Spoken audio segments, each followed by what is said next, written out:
He was the genius kid from someone else's family. At just 14 years old, he took the SATs and could often solve problems just by glancing at the questions, always finishing the exam first. Well, I'm finished.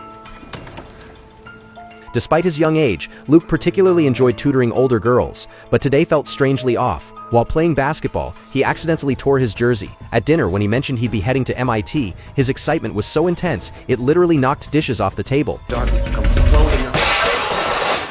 And that odd moment didn't escape the notice of a short-haired woman nearby. That very night, something major happened. The short-haired woman returned, this time with agents. They snuck in under the cover of darkness, prepared to kill if Luke's parents noticed them. Just one quick spray, and Luke instantly blacked out. Scenes from earlier played through his mind like a movie reel. He suddenly jolted awake, thinking it was all just a dream. But when he glanced at his jersey, he was stunned. The tear was gone. Everything in the room looked a little too neat, almost unnaturally so. He opened the curtain and was shocked to see that the window had become a fluorescent panel. Stepping outside, his jaw dropped. He found himself in a sealed corridor plastered with posters bearing messages that didn't match the eerie atmosphere. Soon, he met a girl sitting on the floor. She introduced herself as Kalisha. What's happening here? Where are we? Welcome to the Institute. Institute? What?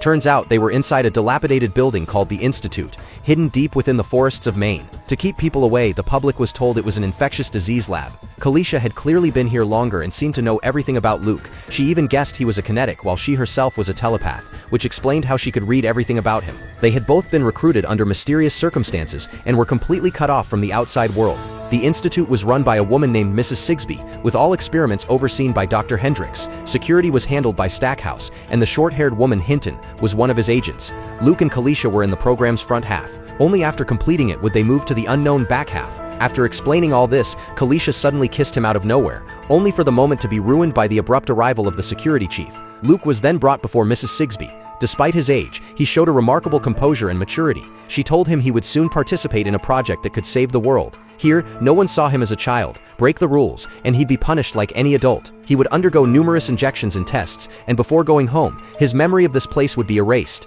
But Luke, being smart, knew the institute couldn't hide the truth from the outside world forever. He was taken to a room, and when he resisted orders, he quickly found out what disobedience would cost.